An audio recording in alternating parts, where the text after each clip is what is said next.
बिस्मिल्लाहिर्रहमानिर्रहीम। सामीन कराम, हर मकसद में कामयाबी की एक खूबसूरत दुआ, एक खूबसूरत रूहानी अमल आपकी खिदमत में पेश कर रहे हैं। सामीन, कोई बड़ा मकसद है, कोई नेक मुराद पूरी नहीं हो रही, जायज़ हाजत पूरी नहीं हो रही, देरीना तमन्ना पूरी नहीं हो रही, आपकी कोई ऐसी ख्वाहिश जो अरसा दराज से आपके दिल में है मगर वो पूरी नहीं हो रही, तो उसके लिए खूबसूरत नूरानी और रूहानी अमल, एक प्यारी सी दुआ। इस दुआ को 100 दफ़ा पढ़ना है बाद नमाज इशा के।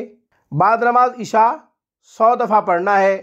इशा के बाद 12 दिन तक ये अमल करना है। इंशाअल्लाह 12 दिन के अंदर अंदर आपका मकसद पूरा हो जाएगा, आपकी जायज़ मुराद पूरी हो जाएगी। नेक तमन्ना, नेक ख्वाहिश जो अरसा दराज से आपके दिल में है, अल्लाह ताला पूरी कर देंगे, बशर्त ये कि मसलहतन वो चीज़ आपके लिए अच्छी हो। ये तो रब जानता है, हम नहीं जानते, वरना उसका बेहतरीन नेमल बदल अता करेंगे। दुआ, या बदीअल अजाइब बिल खैर या बदी, या बदीअल अजाइब बिल खैर या बदी, या बदीअल अजाइब बिल खैर या बदी। इसको 100 दफ़ा पढ़ें बाद नमाज इशा। 11 दफ़ा शुरू में दुरूद शरीफ पढ़ लें, 11 दफ़ा बाद में पढ़ें, 100 दफ़ा इस दुआ को दरमियान में पढ़ें।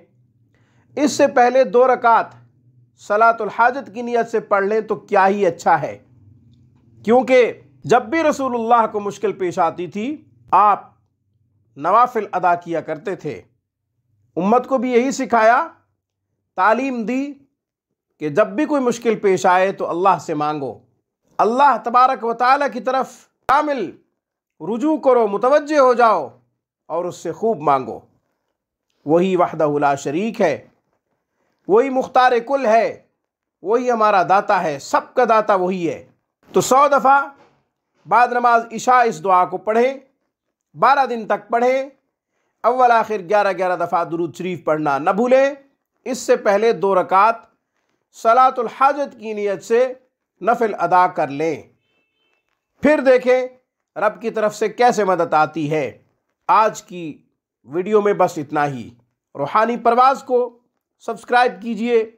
हमारी तमाम वीडियोज़ की अपडेट हासिल करने के लिए घंटी के बटन को दबा दीजिए। अस्सलामु अलैकुम वरहमतुल्लाहि वबरकातुहू।